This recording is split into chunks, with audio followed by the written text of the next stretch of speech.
Hello, everybody, and welcome to another segment of GIC TV Live. We have a very special interview today with author and philosopher James Olson. For those of you that don't know about his work, he is known as, for lack of a better term, he is an integral philosopher. He has won 5 National Book Awards. He explores how distortions and even destructive polarizations can occur in politics, culture, and our relationships when one brain hemisphere is dominated by the other. James is going to talk to us a little bit about all of the issues involved and that each of us must learn to consciously integrate the contrasting views of the world provided by each brain hemisphere. I'm very, very happy and very lucky to have James join us today. James will be joining us via Skype audio this afternoon. So let's welcome James Olson. Hello, James. How are you today? James, are you muted? Hello, can you still hear me? Yeah, we can hear you. How are you? Can you hear me, James? James, can you hear me? Yes, I do. Okay, sorry about that. Welcome to the show. How are you doing this afternoon for you, is it? Yes, it's 1 o'clock, just after 1. Okay, great.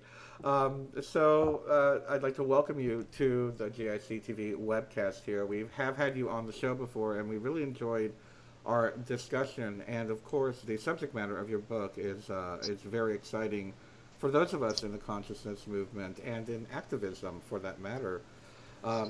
So let's start with. Could you tell us a little bit about yourself? What got you interested in philosophy, integral philosophy, and the left brain, right brain subject matter? Well, I got really interested in the integral process and left-right brain studies after I attended a workshop one weekend. It was hosted by a neuroscientist from the University of Texas, and we were mapped, our brains were mapped through when we answered a series of questions that had been prepared based on Ned Herman's 4-quadrant thinking brain model. And I had always known that, or always heard that the most important thing we could know is to know ourselves. And that was really foremost in my mind when I started looking at this, because I thought, what could be more important to know about ourselves than the brain? Because all of the decisions we make, even the decisions about what to believe, are based upon how we process information.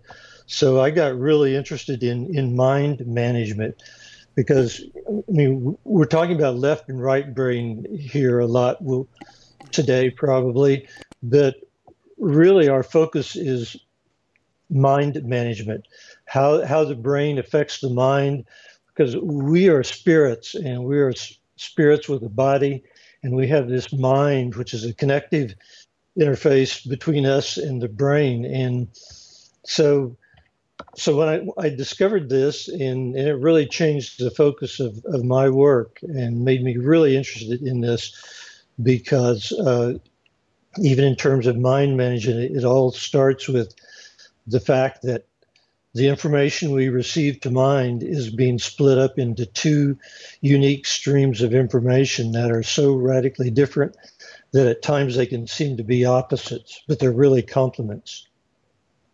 I can see how that would be, and I can't help but wonder if you could please explain to all of our viewers out there and our listeners.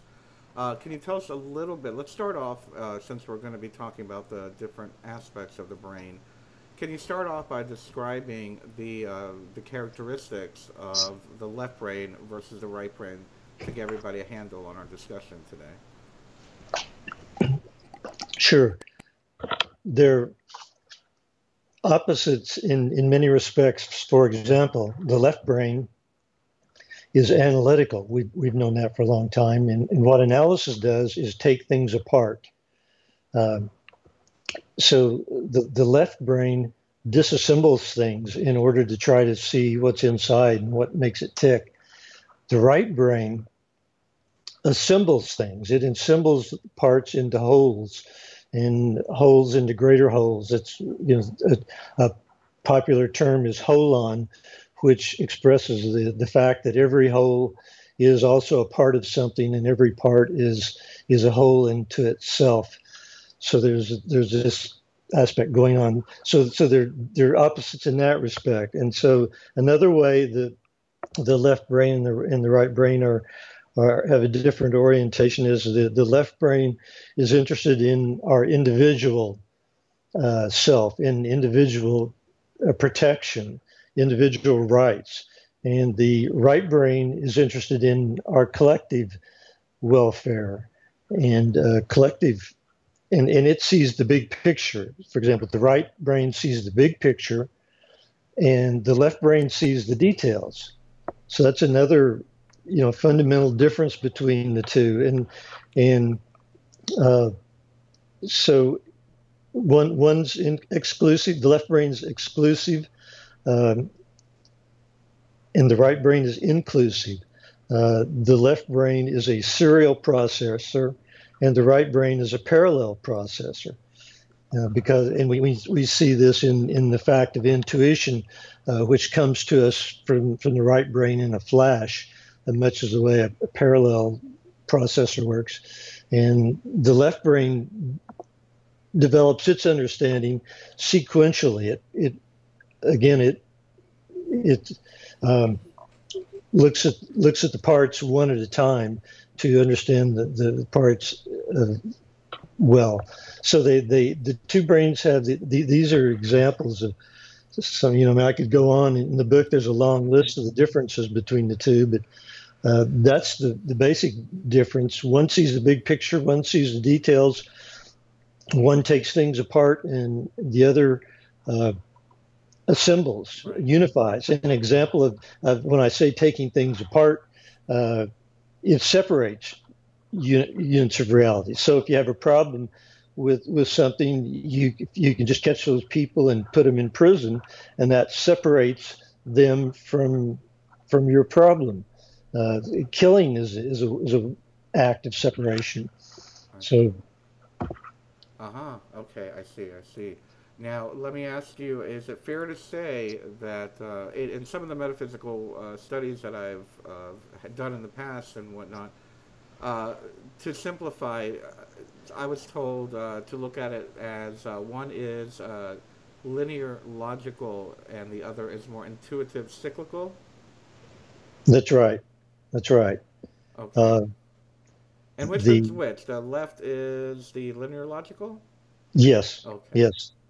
That's the brain that's common in most males, and that tends to be their strength. And I hadn't brought up the term brain dominance, but that's something probably we need to at least mention. Yeah. that we have these two brain hemispheres, but one or the other tends to dominate in an individual. And in most men, the left brain dominates their thinking. In most women, it's the right brain. But there are a lot of factors that can alter this and kind of disguise it. And one of the most common is that women, although they tend to be right brain dominant, are educated in a left brain culture, in social institutions, learning institutions that are set up by men and reflect male ways of perceiving reality.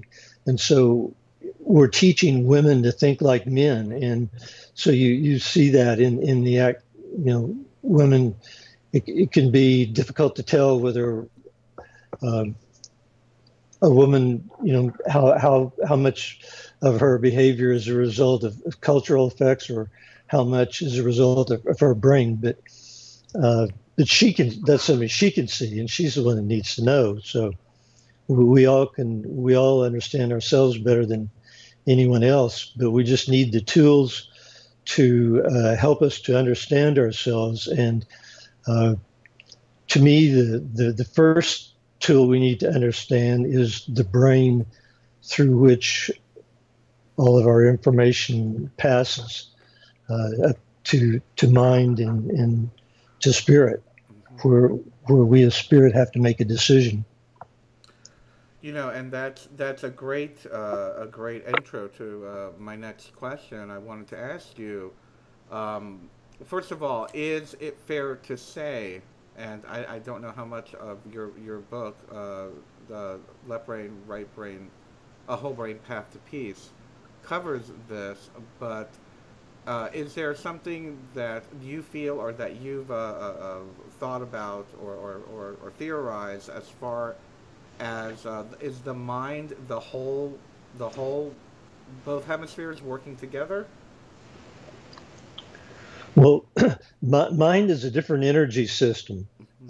It's the mind is separate from the brain. The brain can be taken apart and looked at under a microscope. Mind can't. Right. And mind is everywhere. That's why two people, maybe two uh, identical twins can, or other people can communicate, halfway around the world or on opposite sides of the world because of this mind energy. Uh, and so the two hemispheres of the brain are interfaced, to use computer technology, are interfaced with the mind and connect somehow through electricity or whatever to mind. And so they're different, and yet they're working together as one as well. So is it fair to say that mind transcends the physical characteristics of the left brain and the right brain? Yes, yes. In I think of mind as a ideas as kind of a mental building block, that there are parallels between the physical world, the mental world, and the spiritual world. There's a oneness that is revealed in the fact that parables and allegory are so powerful because there is this unity between. And so the mind and the brain work together, and in a sense there's a left mind and a right mind. Roger Sperry did some of the first split brain research back in the 70s. And in 1981, he won a Nobel Prize in medicine for his research into split brain behavior. And what he discovered was that it seemed as if there were actually two minds. Let me put it differently. He said that each of the hemispheres had its own consciousness, and that reflects the connection between mind and brain. That because consciousness is probably more of the mind than it is the brain, although there's consciousness in everything. So so let me say that scientists have since discovered or concluded that it's not quite that simple, that the two hemispheres have their own consciousness, that there are actually many areas of consciousness. And I think it's fair to say that each cell has its own consciousness. So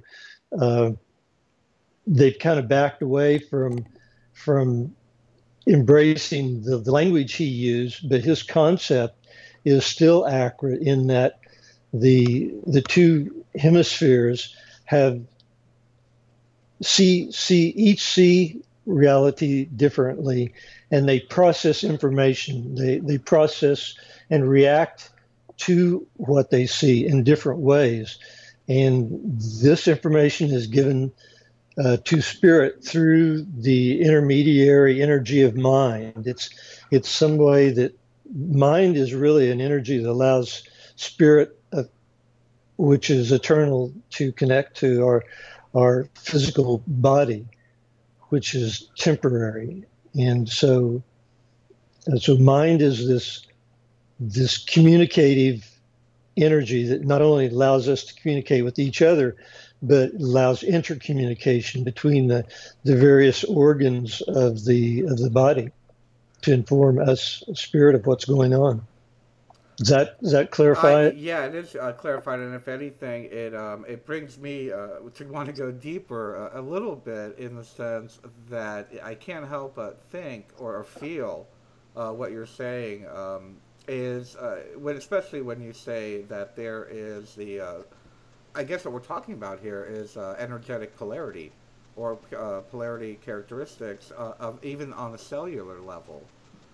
Um, so is that fair to say? Is there somewhat of a polarity in the consciousness even of ourselves? Yeah, the polarity seems to be everywhere. The left brain is a polar brain. It's dualistic and gives us a dualistic perspective. The right brain is nonpolar. And an interesting fact I discovered in writing this was that all molecules are of either a polar type or a nonpolar type. And water and things that dissolve in water are polar, and oil and things that dissolve in oil are nonpolar. And we all know there's this kind of a tension, uh, a resistance of water and oil to integrate. They can be integrated, but you have to shake them or process them in some way. They don't do it naturally. And as I see it, the same process is going on between polar ideas and nonpolar ideas. The ultimately there's usually a way that they can integrate, but especially from the polar left side, uh, which is competitive and wants to be in control, there's a resistance to integration. And yet this is what we are called on to do as humans, is to integrate this left brain perspective, this left brain dualistic perspective with a right brain holistic perspective in order uh, to come to a way of acting, a way of giving things in our lives meaning. I mean, we have to choose one of the two, or we have to integrate the two perspectives in some way, and we usually integrate them in some way. Right. But we can be really radical and ignore one perspective or the other, and that's kind of where we have gotten off track as a culture. We have gotten too far into separation, and people that are driven by the left brain are so polarized and so separated from right brain people that it's really difficult for right brain people to get through to left brain people, because left brain people are kind of in defensive mode, resisting uh, any attempts to bring them into greater balance. Right. It brings me, it reminds me of a scene from the movie Little Buddha, where the moment he discovers, well, I guess his path to enlightenment. I can't say it was really enlightenment, but he talks about. There was a scene. I think if everyone's seen the movie Little Buddha, it's Keanu Reeves, and he's on a boat or something, and he's hearing a violin player, and he's like, if the string is too loose, it will not play. If it is too tight, it'll break. It is the middle way that creates the music. And that's what I just got, or it just came to me from what you just said.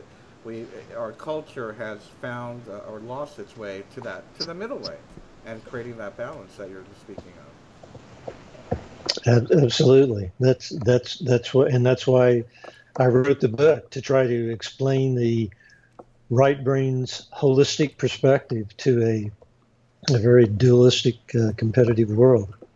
Absolutely. Now let's talk a little bit about the well, we're talking about your book completely here because this is all the material in there. But let me ask you a little bit about the title, in the sense of you're talking about resolving conflict, and how how does understanding how these two hemispheres respond to each other, how does this help us to resolve conflict? We essentially have two parts of a puzzle, and if you were given two parts of a physical puzzle, you would want to look at those parts, examine them, uh, and see how they fit together. That would be, probably your first thing you would do. And yet, with the mind, we somehow think that we don't need to do this. We integrate information based on what our teachers have taught us, what our culture has taught us, and we really have a conscious power to be in control of our mind and to make decisions according to logical, loving relationships, and we need to understand those parts, our brain, in order the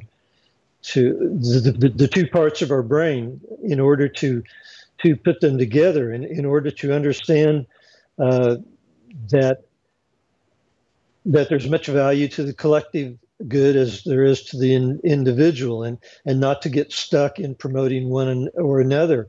And the same with feeling. The right brain is our feeling brain, and we can get lost in our feelings and not think adequately, and that's important to a feeling person, because our thoughts often cause our feelings. So a right brain person may need to be more aware of some of his or her left brain qualities. And it's kind of like operating a smartphone or any other tool. In order to do so most efficiently and most easily, we need to understand which buttons to push and when to push them, and sequences and things like a few things like this. Just knowing a few things can make operating a cell phone or a smartphone very easy. But if you don't know, it can be very difficult. And it's same way with the brain. If we understand a few things about what the two brains see, and how they're different, and how they can also work together, when we understand these relationships. And that's really what we're doing when we understand. When I'm saying we need to understand both sides of the brain, we need to understand the relationship of the two sides. And once we do that, we're all smart enough to put the information they give us together. This is not really a complex thing that you have to learn. It's just understanding the two sides of your brain, what they see and what they do, and in that way, it becomes relatively easy to put their inputs together, to put the information together that they give us. Right, right. And it's the first thing that comes to mind for me right now is I remember getting this training during my spiritual, my early spiritual life from spiritual teachers and whatnot, and how sad it is that we really don't see this in the public school system. Or, I mean, this is something that you would have to literally specialize in to get any information to understand the characteristics of left brain, right brain, living and thinking. And I just wonder, what are your thoughts in the sense of, how could we better bring the education of the brain to the public? Well, that's what I think about full time. Oh, good. Yes. Because it is so important, and it's ironic that we spend so much time on so many things that are of less importance than the brain that processes all of those other things. Right. So, I mean, you just have. The first thing is to understand it yourself. If you're listening, read get a book from the library, or buy a book, or go to my website. You can read one chapter. It's a long chapter, and it's probably the best and most enlightening chapter in the book. And you can read that free on my website. You can also, there's a chart in there of left and right brain characteristics. So there's a longer chart. And you can look at that chart and look at how everything in the right side works together as a whole, and how everything on the left side works together as a whole. And then notice that, that on the opposite sides, it's the one's competitive, for example, and one's cooperative. So one works alone, one works together. They always have this relationship. And if you understand this relationship in your mind, you can do like I do. You can hear an idea and know whether it comes from the left brain or it comes from the right brain, and that can be important to know, because if you want to use your whole brain, you want to consult each brain. And so if the brain tells you two things, do you know whether that's the right brain telling you something, its view, and the left brain giving its view, or is that just the left brain giving you two different views, which could also happen? So in order to kind of understand what's happening to you in this process of managing your mind and your brain and managing information, you need to know whether you need to be able to tell the difference between left brain information and right brain information. And you do that by understanding the left and right brain, what they see and do. Very good, very good. And today is Valentine's Day. We're recording this here on Valentine's Day. Men are from Mars, women are from Venus. Does the idea of understanding our brains, do you feel that this can help men and women better understand each other? Oh, absolutely. Because really the biggest difference between men and women is in the brain. Women are more often driven by their feeling brain, and so men need to understand what that means, and in order to understand that better, you look at all of you don't just look at feeling or that the women are interested in the collective or the cooperative. You look at the whole package. And once you understand how the right brain operates, then as a male, you understand how the female mind is basically its foundation. Now they're all women are different, just like all men are different, and for many reasons and in many ways. But because women are primarily guided by a right brain, they are united. And they share all of these characteristics of right brain thinking. So as a male, when you understand this, you naturally can understand women better and understand why they do what they do. And that's why I wrote that's why I wrote the book. Very good. Very, very good. Let me take this a little bit further and even push the envelope a little bit. We're living in a day and age where we're now very aware of transgender people. We're very aware of the gay lesbians, and as the Native Americans call it, two-spirited people. What is your idea of how this it manifests itself physically? I have my own definitions. I've been called two-spirited. I sometimes think and act more like a woman, but I have very male attributes and very male tendencies. And there are other people where I can see the same thing, where they're in a female body, but they're very masculine and have very masculine tendencies. What is your idea of the two-spirit phenomenon, perhaps? Well, first of all, sexuality is on a continuum. We talk about the two extremes, and I'll get to that, but you talked about the complexity of having male attributes and female attributes, and we all do. We all have these. In some people, they're more apparent than in others, and it's a very complex thing. And so it's often hard to even understand ourselves, let alone others. But as I see it, there are really two factors going on here. There's the mental energy and there is the physical energy. And the physical energy, I'm talking about our bodies and the nature of our sexual organs, the nature of our hormones that are coming into the body. That produces a sexual component. And then there's the mental component, which is really what we feel, and it's the component that gives us gender. And so there are two perspectives in mind. There's the left brain's dualistic perspective, which we'll call the masculine perspective because it's typical of males and it drives the typical male behavior. So so there's the masculine perspective and there's the feminine perspective. And we already said that most men have the masculine or the left brain perspective.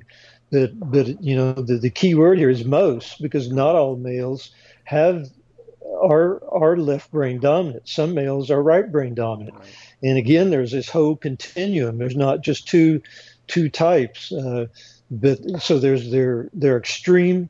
There are males that are extremely masculine, and there are males that are moderately masculine, and there are males that are barely, you could say barely masculine, and in all in between. So what happens is sometimes you get a masculine perspective in a feminine body, or a feminine perspective in a masculine body, and when that happens, the feminine perspective, whether it's in a male or a female, it's the same perspective. Right. And it develops into the same fundamental perceptions. Now, perception is something that's affected by cultural inputs and the what other people are trying to get us to do. But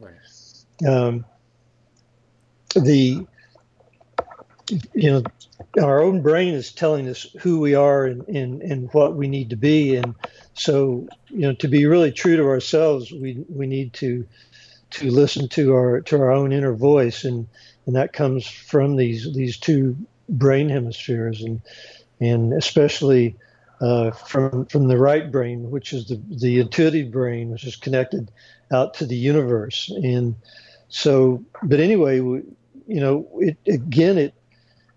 who we are, more than anything, it depends on which hemisphere is directing us.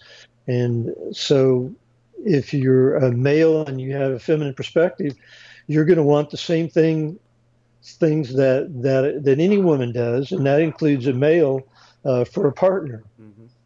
And the feminine perspective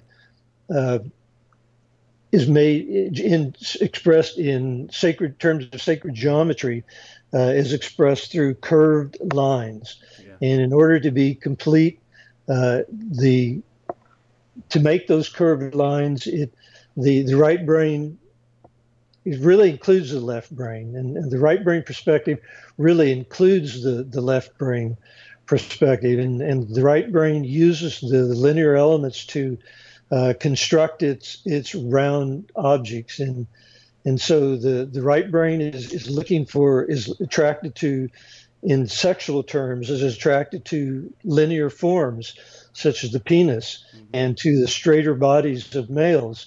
And again, it doesn't matter whether you have a male body or a female body. If you have that perspective, that's what you're attracted to. And if you have a male perspective, you're trying to complement yourself as well, and you want what you don't have, and that's the circular lines of. So you're, as a male, when you have a masculine perspective, you're attracted to circular lines, the circular lines of a female body, and it doesn't matter what your own body is; it's what your mind is telling you. Wow. It's what guides you. That makes a lot of sense. A lot of sense, and I could name 1,000 examples that I have seen in my own life and with the people that I know. What I'd like to do is ask you a little bit more, and let's continue the conversation. Thank you for that. I think that goes along well with our Valentine's Day theme here. Let me ask you a bit about how you associate the left brain with war and the right brain with peace. As a very active activist myself and a peace activist, I do feel that. I do sense that. I sense that I'm very, how shall I say? I'm not going to say I'm offended, but I'm more drawn to those who want peace, who want to live in harmony versus those that want to be aggressive, assertive, or violent. So, can you tell us why you yourself would associate the left brain with war and right with peace? Sure. Well, first, primarily because the left brain takes things apart. We've known that for a long time. We call it analytical. When we're talking about we disassemble, and when you disassemble things, you are removing part of their identity, and you change them when you split a whole up into parts. Um, so, and sometimes that's destructive. If you take a person apart, you've killed them. And so the left brain, its fundamental process is deconstructive, and sometimes that's destructive, and often it's destructive. And the process, so it's just this basic process guides us. Another reason I believe this is because I mentioned Roger Sperry winning the Nobel Prize for his discoveries about split brains. And uh, one of the things he found out for which he won the prize was that there's a conflict between these two hemispheres in terms of well, in every way, in a sense, at least from the left brain perspective, because they're so different. And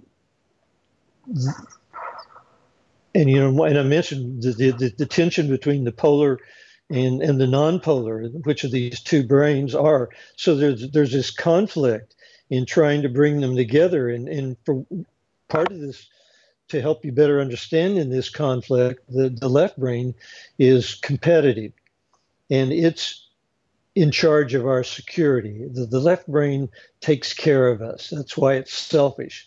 And being selfish is good as long as it's used in balance, because we have to take care of ourselves first in order to take care of, to be alive, to take care of someone else. So that's the left brain's job. And so it's very control oriented, and it doesn't want to do what the right brain wants it to do. It doesn't understand right brain people. It doesn't understand the female point of view, and why cooperation is so important, because it loves its competitive, it loves its sports, and it probably thinks that, well, if women take over the world, we won't be allowed to do sports. Right. Or something like that. It gets these fears. The left brain's our fear brain. It's energized by fear, whereas the right brain is energized by love.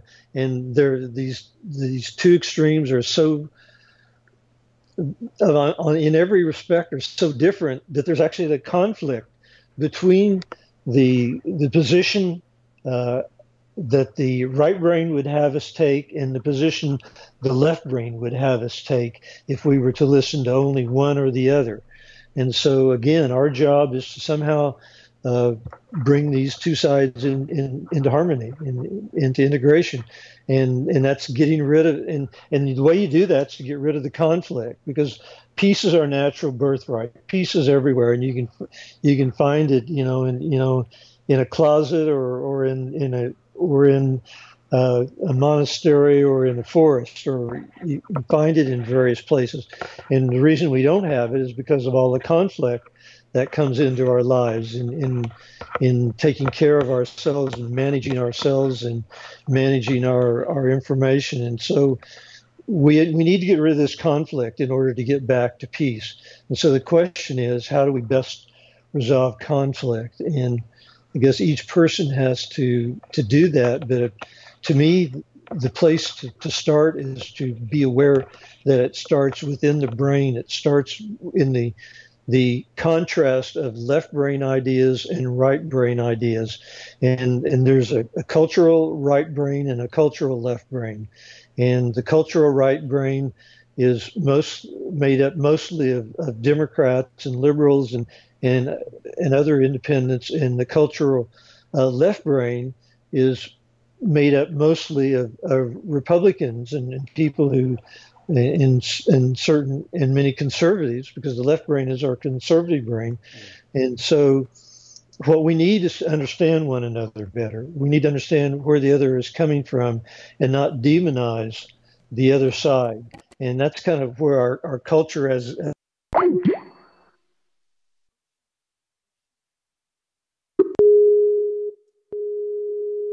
I'm sorry about that. We accidentally lost James. Sorry about that, James. We lost you on Skype. I'm sorry. Continue with what you were saying about the not demonizing Republicans or liberals.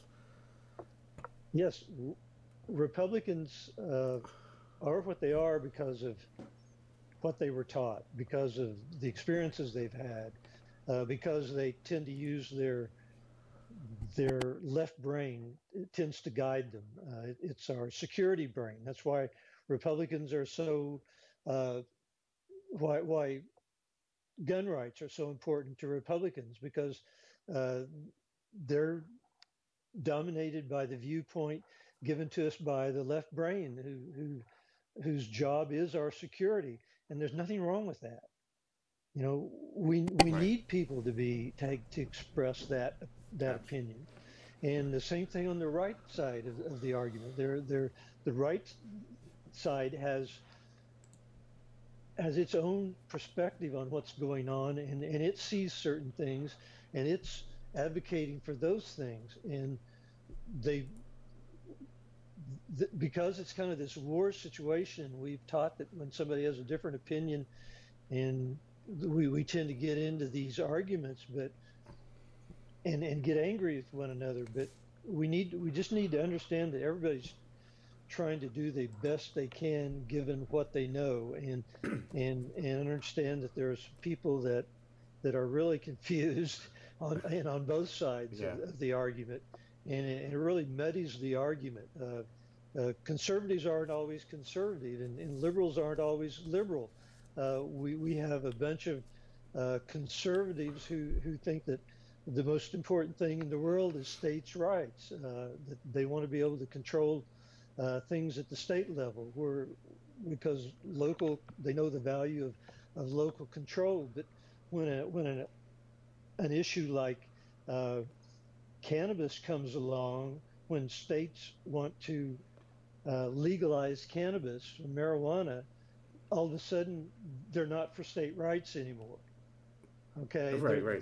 they back away from this conservative view because they don't want to accept this one example of states' rights, and and and so both sides do this to some degree, and so they're working against their own self-interest in that respect, and they're not accept so anyway, but that's just an example of how conservatives aren't always conservative, and liberals aren't always liberal. And we need to, if we better understood what being a real conservative was, uh, we could be better conservatives than if we just listen to the news show and get our ideas of what's conservative from the media. Absolutely. Absolutely. I can't help but want to ask you now, with the way that the world is, or I should say, the way that I see in my perspective, and we'll talk about perspective and perception in a moment.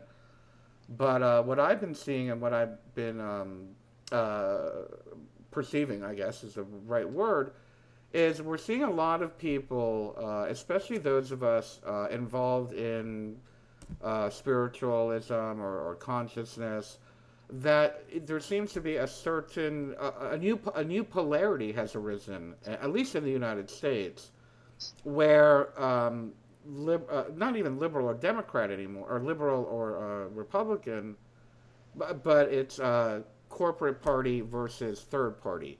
So we're seeing a new split there, and I'm wondering what is your take on that, and how does this play out in the left brain, right brain experience? Look at the Occupy movement, for example.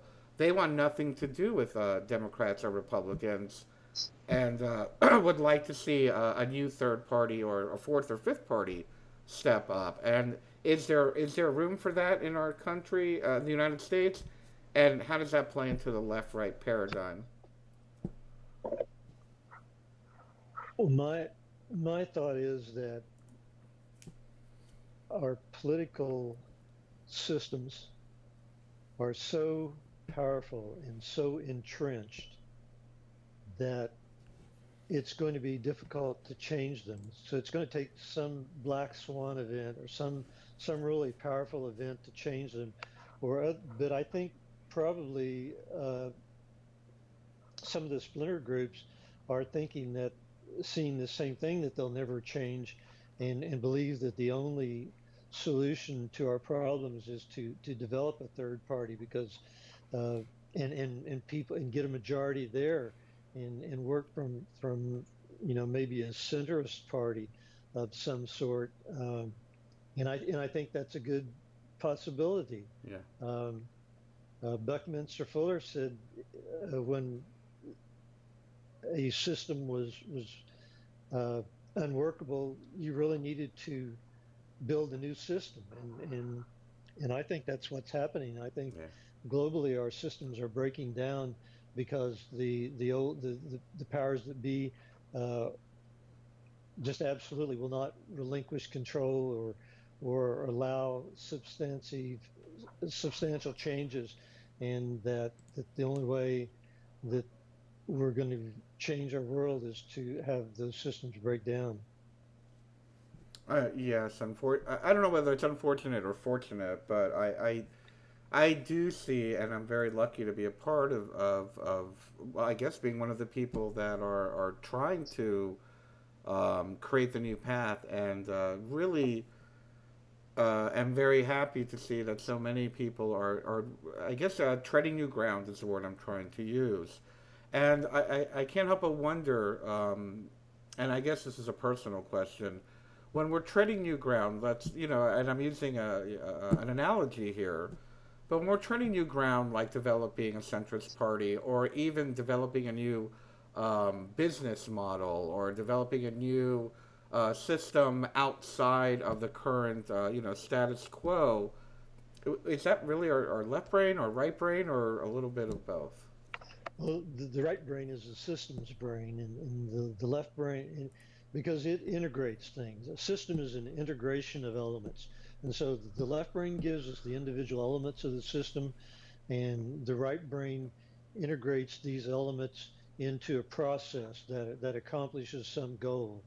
And so we're always, in most cases, we're always using both sides of the brain. And so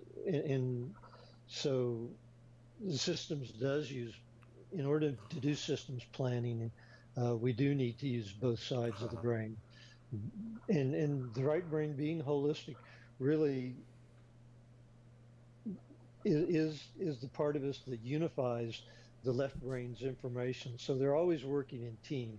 I mean, we've talked about them, a lot of the differences between the two, but there is a natural teamwork that characterizes the two hemispheres. That's a really good thing to hear. If anything, I feel that for me, I find that those trendsetters or path creators are going to be a great example of the unification that you talk about, of unifying the left and the right brain hemispheres. We have about 8 minutes left, but I really wanted to touch on a common misnomer of the differences between perspective and perception. A lot of us in the consciousness or spiritual activist movement sometimes mix the two up, and I feel that this is an integral part of understanding of how our brain works. So, could you share with us the differences between perception and perspective?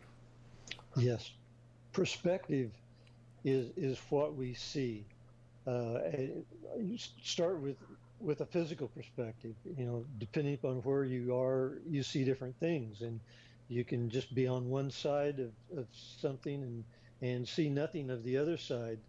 And perception is that body of, is that comes to us that we create based on the meaning.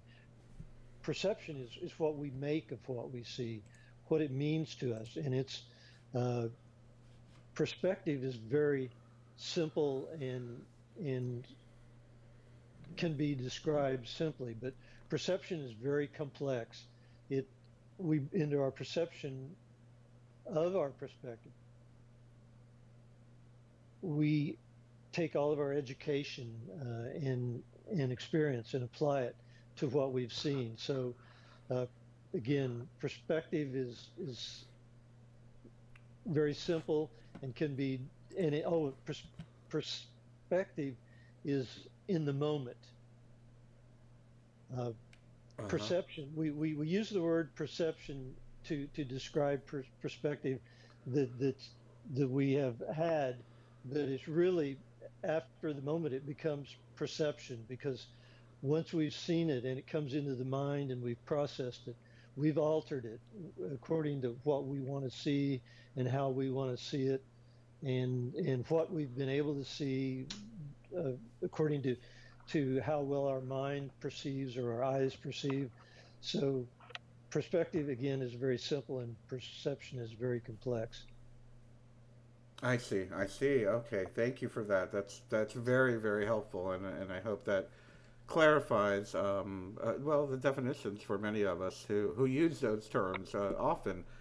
Uh, one. And we have it. The left brain has a dualistic perspective, and the right brain has a holistic perspective. And so, from the left brain, if we could split them and just take the left brain perspective, we would develop a left brain based perception. And the same thing with the right. If we saw only the right brain's perspective, we would develop the perception that's characteristic of right brain people whose perception is based on the right brain. Ah. Okay. Very good. Very good. Let me ask you, and I think we have time for one or two more questions. Let me ask you about the fact that you draw heavily from something that you refer to as modern revelation. What is modern revelation? Well, I believe that God has never stopped communicating with his children, his her children. Uh, People have been receiving messages in various ways, channeled messages, visions from God throughout the centuries, and some of these have been given the church's stamp of authority and made it into the canon of the Bible. But in some cases, God, we don't when we don't can't agree on whether it's from God or not. We tend not to accept it. So, but there are books such as A Course in Miracles that are widely accepted. Uh, Examples of channeling, and the Urantia book's another. A Course in Conversations with God's that series. These are books that are widely considered as modern revelation. God speaking to man and put in book form like the Bible or other holy books. I see, and I couldn't agree more. I feel that we are definitely at a time where many people seem to be receiving, well, like you said, modern revelation. And this might be a really far out question, and I don't. You don't have to answer it if you don't want to. But when we are speaking or aligning with our source or having that divine connection, is that a left brain, a right brain, or is that coming strictly through mind? Or if that's even a question. But what's your Well, take? no, it's a good question. I would say it comes from the right brain because the right brain is, I look at the left brain as our ego brain and the right brain is our God brain. And the right brain is gets fed by intuition, and that's instantaneously, as Yeah. you would expect. That's a very efficient, the sort of communication you would expect to come from the angelic realm. But really, the right brain sees the big picture and it communicates with everybody. And the left brain is really focused on our Earth experience. So it's definitely a right brain experience. But that's not to say the left brain isn't involved. And I'm not sure how much, but the left brain does help us to understand the details Right, right, right. sometimes. Next week we're going to be having a show here at the same time called The Divine Brain with Miriam Delicado. We're going to be speaking about these particular subjects, but I can't help but wonder what your take is and what your opinion is on this particular topic. When I was having my own modern revelation, the voices, for lack of a better term, or the message was that this will never be interpreted correctly using language. And then, of course, my brain tried to interpret it and use words to express it. I can't help but wonder what is your feeling on that phenomenon where we hear so much that when people have these divine moments that there are just no words to describe them. But is there a way to unify that? Well, I don't know if we're trying to write down something that we don't have words for, we can't really unify that. But it sounds like you get an intuition, a flash of intuition, an insight, a message through your right brain, and then you go over into your left brain to try to write it down, to put it into language, Right. and write it down. And I have the same thing happen to me. That's in the writing of the Whole Brain Path to Peace, have these flashes of insight, and found it very difficult to write it down with the exquisite beauty that in which Right. it came to me. I don't Yeah. know. We So just it's something that needs to be experienced, and we just do the best we can to communicate it, I guess.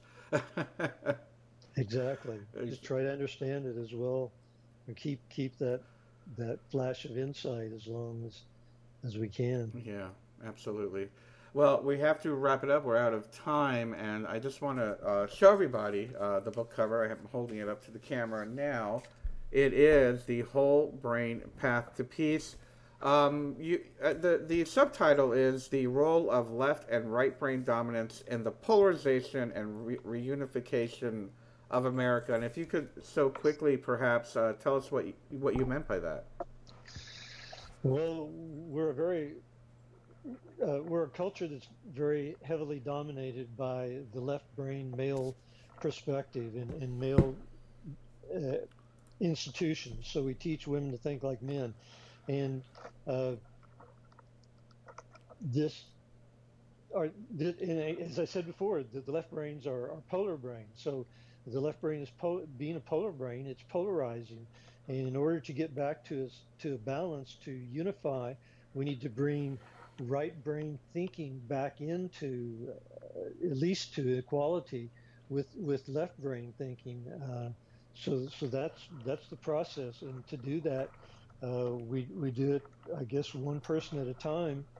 Um, we get the idea. We all try to understand what's going on with our brain, and understand that the same thing is happening in the cultural brain, and just through awareness, this will change. Yes, it will absolutely. Forgive me, and I hope you don't mind. I would like to just keep you on for one more minute and ask you. Now that I have you on the line, I might as well take advantage of it. What is your concept and your feeling historically speaking, how we have seen our human culture start off as perhaps a matrifocal or how do we say it, agrarian or whatnot, and then the entrance of the patriarchy, and now we're starting to see a little bit of a divine feminine presence emerging. Are you seeing the same thing? And do you feel that maybe perhaps ages are cyclical with the left brain, right brain thing, or are we going to finally get it and unify now? I know it's a loaded question. Yeah, Do you see the we perception of the we cycles at least? we are. I believe that these astronomical cycles also have mental cycles and physical cycles. Uh, the harmony of the universe ensures that things are changing. Things are always changing, and this is now the age of Aquarius, and this is the time for women to rise, and that means the right brain perspective, and that means getting in touch with our right brain. It's all part of the great change, and I know a lot of people that are working on this in various ways from various perspectives, all trying to help bring the divine feminine into greater prominence. Absolutely. Well, I thank you for taking the time to answer that so honestly. And again, let me just remind everybody it is the Whole Brain Path to Peace, and we've been speaking with James Olson. James, can you tell us your website address, and is the book available in all the common bookstores? Yes, the website is the thewholebrainpath.com, thewholebrainpath.com, and the book is available in many bookstores. You can get it online. It's available in a couple of different ebook forms, and there's a lot of good information at the website.